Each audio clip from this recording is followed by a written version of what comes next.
우리는 성경에서 야곱이라는 사람을 봅니다.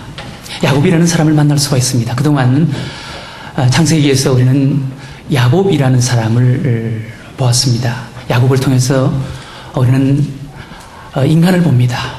야곱을 통해서 바로 나를 봅니다. 야곱은 바로 우리 인간의 거울이라고 할 수가 있습니다. 나의 모습이라고 할 수가 있습니다. 야곱을 통해서 우리는 인간의 교만, 욕심, 교활함, 자기만을 아는 그런 죄성, 야곱을 통해서 사람들에게 아픔을 주고 상처를 주고 고통을 주고, 야곱을 통해서 우리 인간이 얼마나 악한 자인지, 얼마나 죄 많은 존재인지를 볼 수가 있습니다. 하나님을 만나기 전에 야곱, 그는 형의 장자권을 팥죽 한 그릇에 샀습니다. 형의 장자권, 형의 자격, 형의 지위, 형으로서 누릴 수 있는 그 축복을 팥죽 한 그릇에 자기 것으로 사버렸다는 것입니다. 그리고 형의 축복 기도를 가로챘습니다. 속여서 거짓말로 아버지로부터 형의 축복 기도를 자기 것으로 가로채버렸습니다. 그래서 형 에서의 마음에 분노와 상처와 복수심과 그 마음속에 깊은 병을 갖도록 만들어버렸습니다. 형 에서의 마음에 얼마나 아픔이 있었겠습니까? 뿐만 아니라 야곱은 아버지를 속였습니다. 늙고 눈이 먼 아버지를 속여서 아버지로 하여금 평생에 후회로 남을 그런 잘못을 저지르도록 해버린 것입니다. 아버지의 마음이 얼마나 괴로웠겠습니까? 아버지의 마음이 얼마나 절망스러웠겠습니까? 얼마나 후회스러웠겠습니까? 이와 같이 야곱은 자신의 어떤 욕망 때문에, 자신의 욕심 때문에 교활한 방법으로 아버지와 형의 마음에 지울 수 없는 상처와 고통과 아픔을 주게 한 것입니다. 그래서 야곱은 인생의 실패자가 되어서, 크나큰 죄를 지은 자가 되어서 자기 집에서 쫓겨나게 된 것입니다. 마치 에덴 동산에서 쫓겨나는 아담과 하와의 모습처럼 야곱 역시 죄를 지은 인간의 초라한, 추한 죄인의 모습으로 자기 집에서 쫓겨나게 되는 것입니다. 그는 집을 떠나서 베델 광야에 이렇게 오게 됩니다. 베델 광야에 도착하니까 이미 날은 저물고 피곤해서 고통스러워서 힘들어서 더 이상 길을 걸어갈 수가 없었습니다. 그는 그 밤에 하룻밤 베델 광야에서 잠을 청하게 됩니다. 돌베개를 하고 베델 광야에 누워있는 야곱, 그는 외롭고 고독하고 절망과 고통과 두려움 속에 사로잡히게 됩니다. 이것이 우리 인간의 모습입니다. 이것이 우리 인간의 현 주소예요. 그런데 놀랍게도 그 야곱에게 하나님이 찾아오시는 거예요. 야곱에게 하나님이 찾아오시고 야곱을 부르시고 야곱을 만나주신 그 하나님. 그 하나님을 통해서 우리는 하나님을 봅니다. 하나님의 신실하심, 하나님의 사랑하심, 하나님의 긍휼하심, 야곱을 찾아오신 그 하나님을 통해서 우리는 하나님이 누구신가, 하나님이 어떤 분이신가를 볼 수가 있습니다. 성경 속에는 두 개의 강줄기가 창세기에서 요한계시록까지 흘러내려갑니다. 두 개의 물줄기가 흘러내려가요. 하나는 인간의 물줄기, 하나는 인간의 강줄기. 끊임없이 하나님을 떠나서 자기의 어떤 욕망과 욕심과 죄에 사로잡혀서 죄의 길을 걸어가고 있는 인간의 강줄기를 볼 수가 있습니다. 하나의 강줄기는 그 인간을 찾아가는, 인간을 따라가는 하나님의 긍휼과 사랑과 하나님의 신실하심, 하나님의 은혜의 강줄기를 볼 수가 있습니다. 두 강줄기가 끊임없이 흘러내려가는 거예요. 이렇게 교활하고 죄 많은 형과 아버지의 마음에 큰 상처와 고통을 남기고 집을 쫓겨나서 외롭고 고독하게 베델 광야에 누워있는 그 야곱에게 하나님께서 찾아가신 거예요. 하나님께서 찾아가셔서 야곱을 부르시는 거예요. 야곱을 만나주시는 거예요. 하나님께서 야곱에게 그 밤에 야곱을 찾아가서 부릅니다. 야곱아, 야곱아, 나는 내 조부 아브라함과 이삭의 하나님이다. 이제 내가 누운 그 땅을 너와 내 후손에게 줄 것이다. 내 후손을 땅에 티끌만치 많게 해서 내 후손에게 복을 줄 것이다. 그리고 내가 너와 함께 할 것이다. 이제 내가 너의 하나님이 되어줄 것이다. 내가 어디를 가든지 내가 너와 함께 할 것이고 너를 지켜줄 것이고 내가 너에게 복을 줄 것이다.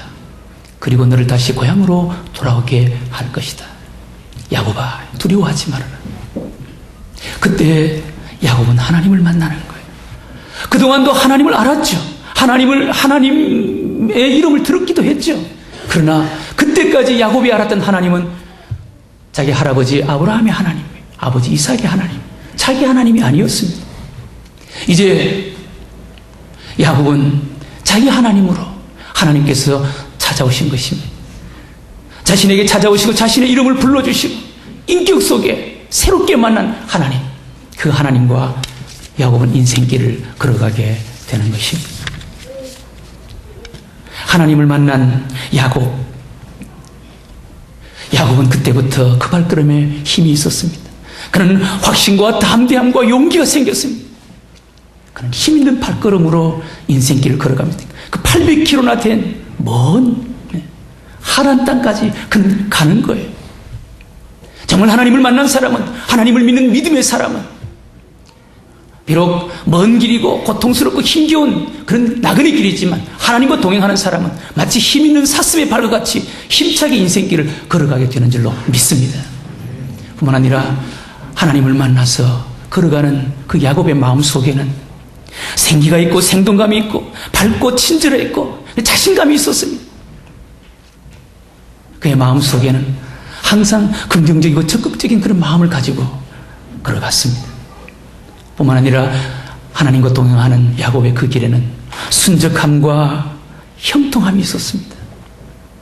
그가 먼 길을 걸어가서 첫 번째 만났던 사람, 당신네들이 어디서 왔습니까? 우리는 하란에서 왔습니다. 하란에서 왔다고요? 거기 혹시 라반이라는 사람을 아십니까? 라반은 압니다. 라반은 우리와 함께 사는 우리 한 마을 사람입니다. 지금 곧 라반의 딸이 여기 향해 물을 먹이기 위해서 올 것입니다. 순적하게, 형통하게 하나님께서 길을 인도하시고 만나게 해주는 것입니다. 삼촌 집에서 생활은 힘들고 어려운 종세 생활을 했지만 그의 생활은 기쁨과 즐거움의 연속이었습니다. 7년 동안을 수일같이 보내는 그런 생활을 했습니다. 이제 야곱은 삼촌 집에서 14년간의 세월을 보냅니다. 7년간은 라헬을 위해서 봉사를 하겠다고 삼촌과 약속을 했습니다. 7년간의 봉사를 마치고 라헬을 자기 아내로 줄 줄 알았는데 그날 밤에 첫날 밤을 지내고 나니까 라헬의 형 레아를 자기 아내로 준 거예요. 그래서 야곱이 삼촌이 어떻게 이럴 수가 있습니까? 삼촌, 내가 라헬을 위해서 7년을 봉사했는데 라헬을 아내로 삼기 위해서 7년을 내가 이렇게 삼촌을 섬겼는데 왜 레아를 저에게 줍니까? 삼촌이 이야기합니다. 우리 이곳은 형을, 동생을 먼저 시집을 보내는 법이 없다. 너가 만약 라헬을 정말 사랑한다면 나를 위해서 7년을 더 봉사하라. 야곱은 라헬을 사랑하는 마음 때문에 거기서 또다시 7년을 봉사합니다. 14년간의 세월이 지나갔습니다. 14년 동안 야곱이 삼촌을 봉사하는 그 기간 동안 야곱은 두 아내를 낳습니다. 그리고 두 여종을 낳습니다. 그 4명 사이에 12명의 아들과 1명의 딸이 태어나서 이제 대식구의 가장이 되는 것입니다. 이때 야곱은 생각합니다. 나도 이제 대식구의 가장이 되었다. 나도 내 가정을 돌봐야 할 때가 되었다. 내가 어떻게 삼촌 집에서 봉사만 하겠느냐? 삼촌 집에서 이렇게 종이 아닌 종생활을 하겠느냐? 나도 이제 내 가정을 위해서 살아야 되겠다라는 생각을 갖습니다. 그리고 고향으로 돌아가겠다는 생각을 합니다. 여러분, 정말 우리가 하나님을 만나서 건강한 인격, 건강한 인생을 살아가는 사람은 가장이 되었다면 자기 가정을 책임지는 이런 책임의식이 있어야 하는 줄로 믿습니다. 야곱은 나는 이제 내 가정을 돌봐야 합니다 라고 이야기합니다. 그리고 나는 고향으로 돌아가겠습니다 라고 이야기합니다. 참, 고향으로 돌아가겠다. 이것은 야곱의 소박한 꿈이었고 소박한 소망이었습니다. 여러분, 우리 인간은 고향을 그리워합니다. 호랑이도 죽을 때 자기가 살던 굴을 바라보면서 죽는다는 이야기가 있습니다. 우리 인간에게는 회귀 본능이 있어요. 고향, 어린 시절, 추억, 부모, 이것이 우리 인간의 마음속에 남아있는 우리 인간의 심성이에요. 연우는 자기가 태어난 곳에 본능적으로 수많은 어려움이 있고 고통이 있지만 본능적으로 그곳을 향해서 회개합니다. 그리고 자기가 태어난 곳에 와서 죽게 되는 것이죠. 야곱도 이제 고향으로 돌아가겠다라고 삼촌에게 이야기합니다. 그런데 삼촌인 라반은 14년 동안 야곱 때문에 자기 가정이 복을 받았다는 것을 알았습니다. 그것을 깨달았다는 것은 보고 경험으로 알았다는 것입니다. 그렇죠? 야곱이 14년 동안 라반의 집에서 양을 치는 일, 봉사하는 그 일을 통해서 야곱의 삼촌 라반의 가정이 부자가 된 거예요. 그래서 라반은 자기 조카인 야곱을 돌려보내고 싶지가 않았습니다. 야곱 때문에 복을 받았다. 여러분, 야곱이 자기 집에 복을 가져다 줬다는 것을 라반이 알았다는 것입니다. 인간 야곱, 욕심꾸러기였고 이기주의자였고 거짓말쟁이였고 교활한 자였고 형과 아버지를 배신한 자였고 많은 사람들의 상처와 아픔을 주었던 이런 야곱, 그 야곱을 통해서 하나님께서는 라반의 가정에 복을 주었다는 것입니다. 여러분, 놀라운 일 아닙니까? 사람 같으면 아마 야곱 가까이도 하지 않고 그 야곱을 미워하고 그 야곱을 따돌리고 자기 가까이에 오기도 하지 않을 그 야곱. 그런데 하나님께서는 그 야곱의 인간적인 허물과 부끄러움과 죄를 묻어주시고 덮어주시고 그 야곱에게 복을 주어서 야곱을 통해서 삼촌 가정이 복을 받았다는 것입니다. 우리는 여기서 이 놀라운 사실을 알아야 합니다. 하나님의 은혜는 우리 인간의 허물과 죄보다 크시다는 것입니다. 하나님의 은혜는 우리 모든 인간의 부끄러움과 약함과 추함과 더러움과 죄를 덮고 묻어주시고, 하나님의 은혜는 그럼에도 불구하고 우리에게 은혜와 복을 주시는 것입니다. 여러분, 가난한 목동의 아들로 태어난 다윗을 한번 보십시오. 인간적으로 그가 복을 받을 만한 아무런 조건도 없었습니다. 아무런 자격도 없었습니다. 그는 가난한 목동의 아들 이세 11번째 아들로 태어났습니다. 그의 인간적인 장점도 없었어요. 가족들이나 형제들이 다윗에게 뛰어난 어떤 것을 아무것도 보거나 느끼지 못했습니다. 그는 그 가정에, 가난한 가정에 그저 이렇게 천덕꾸러기로 들판에 나가서 양을 치는 보잘것없는 사람이었습니다. 그럼에도 불구하고 하나님께서는 그에게 은혜를 주셨습니다. 하나님께서는 그에게 복을 주셨습니다. 그 가난하고 보잘것없는 양을 치는 그런 목동 다윗에게 하나님께서는 그를 높였어요. 그를 세웠어요. 이스라엘의 가장 위대한 왕이 되게 하셨던 것입니다. 이것이 하나님의 은혜입니다. 여러분, 예수를 핍박했던 사울 보세요. 예수님을 얼마나 핍박했습니까? 예수 믿는 사람들을 얼마나 괴롭혔습니까? 그런 스데반 집사를 죽이는데 앞장서서 선동했던 사람이었습니다. 그런데 하나님께서는 그 허물과 그 악함과 그 죄를 덮어주시고 묻어주시고, 예수님께서는 사울을 만나주시고 그 사울을 부르시고 사울로 하여금 하나님의 사도로 삼아서 영광스러운 예수 그리스도의 복음을 위해서 복음을 그에게 맡기시고 이방인의 사도로 하나님의 복음을 위해서 아름답고 소중하게 쓰임받게 만들어 주신 것입니다.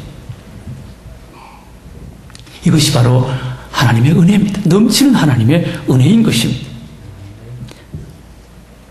여러분, 그동안 우리가 많이 들었던 사람들 가운데 신호범 박사님, 우리가 잘 아는 대로 그는 2살, 3살 때 어머니가 죽었어요. 아버지는 술주정뱅이였어요. 3살 때 외갓댁에 맡겨버리고 아버지는 아버지대로 가버렸어요. 3살, 4살 외갓댁에서 자라면서 얼마나 이렇게 천덕꾸러기로 자랍니까?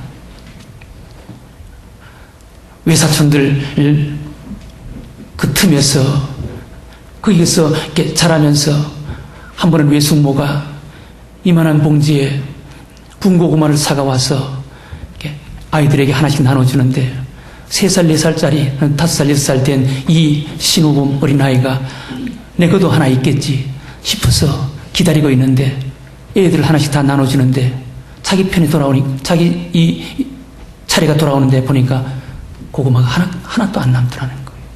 자기 조카들만 다 주고 자기는 안 주더라는 거예요.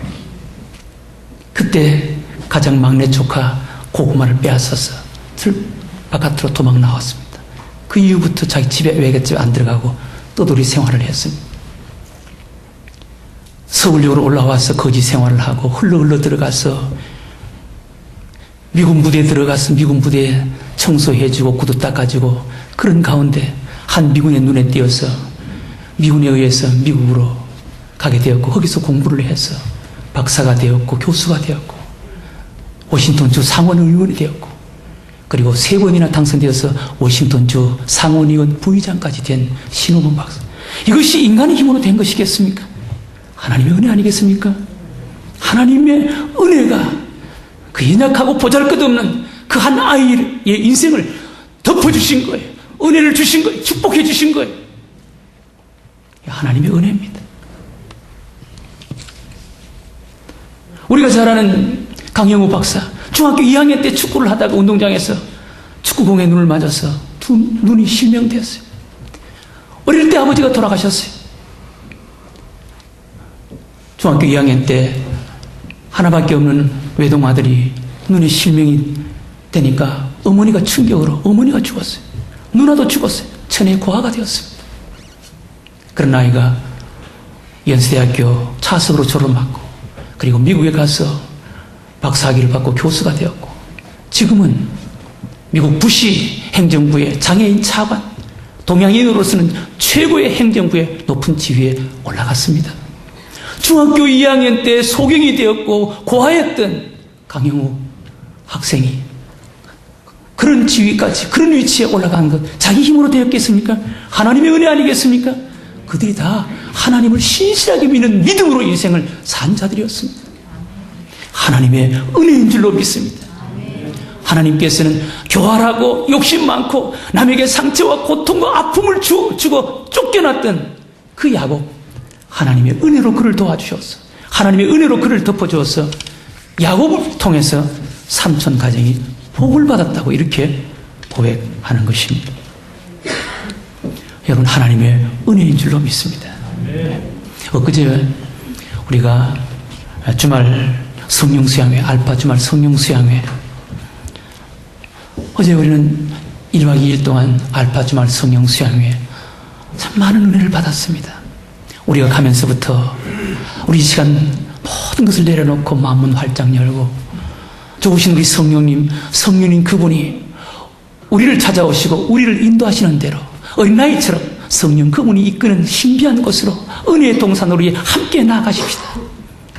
순서 시간 성령님께서 우리를 은혜의 자리로 우리를 안내해 주시고 우리를 만져주시고 우리에게 은혜 주시는 것을 우리는 눈물을 흘리면서 경험했습니다.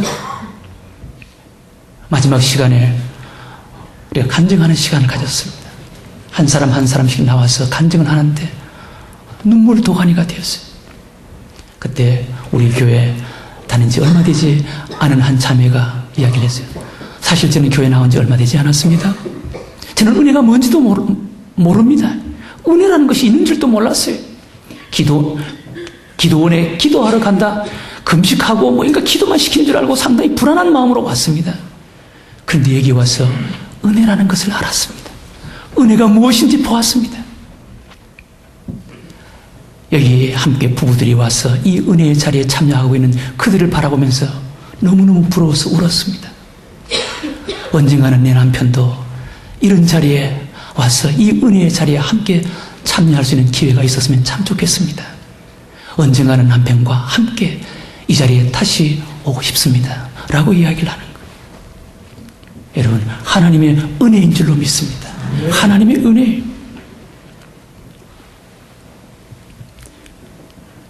삼촌을 라반이 야곱을 통해서 하나님이 은혜 주신 것을 그는 알았다는 거예요.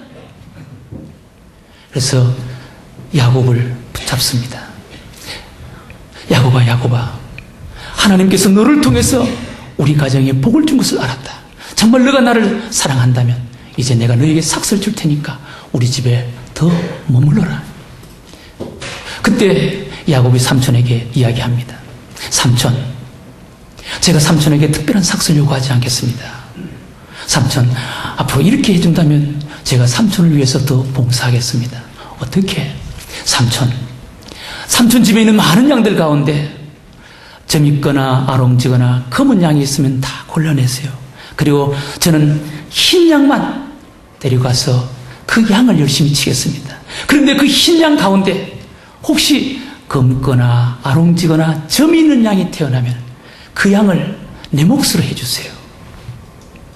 삼촌 라반도 평생을 양을 친 목동이었는데 모르겠어요? 흰 양을 통해서 검거나 아롱지거나 점 있는 양이 태어납니까? 안 태어나죠. 라반이 너무너무 잘하는 것이죠. 이거 웬일이냐? 그래, 그렇게 해라. 7년 동안을 봉사하고 또 7년을 봉사하더니 얘는 좋은 말로 하면 너무너무 이게 순한 애고 또 이게 인간적으로 보면 저건 완전히 바보구나. 속으로 그렇게 생각했을 거예요. 뭐 그렇게 하라. 그래서 그 삼촌이 자기 양들 가운데 검거나 아롱지거나 점 있는 것은 다 곤란이어서 라반의 아들로 하여금 맡겨서 3일길을 떨어뜨려 놓고 다른 데 가서 이 양을 쳐라. 야곱에게 하얀 양만 맡겨서 양을 치게 만드는 거예요. 그런데 여러분 보세요. 하나님께서 야곱에게 은혜를 주시는 거예요. 하나님께서 야곱을 축복하시는 거예요. 그때마다 건강한 양들이 새끼를 낳으면 이상하게 시커멓고 아롱지고 점 있는 양이 쑥쑥 태어나는 거예요. 여러분, 이게 유전자적으로 맞습니까? 하얀 양과 하얀 양이 이렇게 짝짓기를 해서 태어나면 하얀 양이 태어나는 거지. 검은 양이 태어나는 거예요. 점 있는 양이 태어나는 거예요. 아롱진 양이 태어나는 거예요. 하나님의 은혜인 줄로 믿습니다. 하나님의 은혜예요. 하나님께서 함께 하시는 거예요. 여러분, 오늘 여기서 우리가 또 한 가지 야곱을 통해서 배울 수 있는 소중한 우리의 삶의 모습을 배울 수 있습니다. 야곱은 삼촌 라반을 통해서요, 몇 번 속았습니다. 야곱은 인생의 실패 가운데 또다시 시작하고 또다시 시작하고 또다시 시작하는 그런 열정이 있었어요. 그는 자기 집에서 쫓겨나서 베델 광야에서 하나님을 만나면서부터 인생을 또 새롭게 시작합니다. 삼촌 집에 와서 종살이를 하면서 라헬 아내를 얻기 위해서 7년 동안을 봉사하겠다고 또 시작합니다. 7년 동안을 종살이를 하고 나서 라헬을 얻는 줄 알았는데 자기에게 레아를 주는 바람에 또 라헬을 위해서 또다시 7년을 새롭게 또 봉사. 이제 고향으로 돌아가겠다고 하니까 삼촌이 이제 또다시 제안을 해서 삼촌 집에서 또다시 새롭게 시작하는 야곱의 모습을 볼 수가 있습니다. 하나님을 만난 사람은, 하나님의 은혜 안에 살아가는 사람은 아무것도 없는 곳에서 또다시 시작하고 또다시 도전하고 또다시 나아가는 자가 되는 줄로 믿습니다. 여러분, 세계에는요 유명한 책들이 많이 있습니다. 가장 인기가 있고 많이 팔린 책을 베스트셀러라고 그러죠. 최고의 인기가 있고 많이 읽힌 책입니다. 그런데 베스트셀러가 있는 반면에 오랫동안 사람에게 잊혀지지 않고 오랫동안 그 책을 사랑하고 오랜 세월을 통해서 많은 사람들에게 애용되어지는 책이 있습니다. 이런 책을 롱셀러라 그럽니다. 여러분, 이 롱셀러 가운데 꾸준히 사람들에게 인기 있게 팔려진 책 가운데 마가렛 미첼이라는 사람이 쓴 바람과 함께 사라지다라는 책이 있습니다. 이 바람과 함께 사라지다라는 책은 소설로 우리나라에 많이 알려진 것보다 영화로 우리나라 사람들에게 더 많이 알려진 책입니다. 그런데 이 바람과 함께 사라지다라는 이 책, 이 영화를 보면은요, 거기에 여주인공 스칼렛이라는 여주인공이 나옵니다. 이 스칼렛 여주인공은 영화 속에서 미국의 남북 전쟁 때, 그 참혹한 전쟁, 그 처절한 전쟁 때 연약한 스칼렛이라는 여주인공이 다 잃습니다. 전쟁 속에 부모를 잃습니다. 전쟁 속에 사랑을 잃습니다. 전쟁 속에 자신의 꿈과 모든 것을 다 잃습니다. 참혹한 전쟁 속에서 그것을 보면서 많은 사람들의 가슴을 저미게 합니다. 그런데 만약 이것으로 끝났다면 이 바람과 함께 사라지다라는 이 책이 롱셀러가 되지 못했을 것입니다. 그런데 그 마지막 부분에 이 스칼렛 여주인공이 혼자 이렇게 외칩니다. Tomorrow is the other day. 내일은 다른 날일 것이다. 내일은 또 다른 내일이 있다. 내일은 또 다른 태양이 뜰 것이다. 그렇습니다. 여러분, 내일은 또 다른 날이 여러분들에게 다가오는 줄로 믿으시기 바랍니다. 내일은 또 다른 태양이 뜬다. 오늘 비록 실패했지만, 오늘 나의 인생의 바람과 같이 다 사라졌지만, 내일은 또 다른 희망찬 태양이 떠오를 것이다. 야곱은 인생의 실패 속에 무에서 또다시 시작하고 또다시 시작하고 또다시 도전하는 이런 은혜의 삶이 있었습니다. 마침내 야곱이 거부가 되어서 고향으로 돌아오게 되는 것입니다. 이 모든 것들은 하나님께서 야곱에게 주신 은혜인 줄로 믿으시기 바랍니다. 사랑하는 교회 여러분, 하나님의 은혜는 우리 인간이 아무리 허물과 실수와 죄가 많다 하더라도 하나님의 은혜는 이 세상에 가득 차서 차고 넘쳐서 우리의 모든 것을 덮을 뿐만 아니라 그와 같은 인간에게도 복을 주시는 줄로 믿으시기 바랍니다. 이 은혜를 알고 이 은혜를 받고 이 은혜 속에 살아야 하는 것입니다. 여러분, 미국의 유명한 헬렌 켈러라고 있습니다. 이 헬렌 켈러라는 자매는 인간이 가장 고통스러운 세 개의 장애를 가지고 있습니다. 보지도 못하고 말하지도 못하고 듣지도 못하는 자예요. 만약 한 사람이 이 세 개의 장애 가운데 한 가지만 가지고 있어도 그는 인생의 포기자가 되었을 거예요. 그런데 헬렌 켈러라는 이 자매는 세 개의 장애를 동시에 가지고 있는 거예요. 그런데 설리반이라는 믿음의 여선생을 만나서 그런 인생을 포기하지 않고 믿음으로 인생을 살았습니다. 하나님이 그와 함께 하셨습니다. 얼마나 놀라운 일들을 많이 했는지, 그가 세상 사람들에게 얼마나 많은 위로와 용기와 도전을 줬는지, 그의 책들은 다 베스트셀러가 되었습니다. 수많은 사람들을 감동시켰습니다. 먼 훗날 한 기자가 이 헬렌 켈러에게 솔직하게 물었습니다. 헬렌, 당신은 인간이 가장 고통스러운 세 개의 장애를 동시에 가지고 있었습니다. 그 동시에 세 개의 장애를 가지고 살았습니다. 헬렌, 솔직히 말해보세요. 당신은 당신의 인생에 대해서 원망해 본 적이 없습니까? 그랬더니 헬렌이 눈을 번쩍 뜨면서 그 기자에게 이렇게 이야기했습니다. 무슨 소리예요? 저는 하나님께서 주신 것을 감사하는데도 시간이 모자라는 걸요. 여러분, 보지도 듣지도 말하지도 못하는 인생이 가장 고통스러운 삼중고를 동시에 가지고 살아가는 그 자매. 그런데 하나님이 주신 은혜를 다 감사할 수 있는 시간도 부족했다는 것입니다. 그런데 내가 어떻게 원망할 수가 있겠느냐? 여러분, 이 은혜를 아십니까? 여러분, 이 은혜를 받았습니까? 누리고 있습니까? 하나님의 은혜는 바닷물보다도 더 많아서, 더 커서 우리의 인생을 이렇게 덮는 줄로 믿습니다. 이 은혜를 알고 이 은혜를 받고 이 은혜를 누리면서 살아가는 여러분들과 제가 되시기를 주의 이름으로 축원합니다.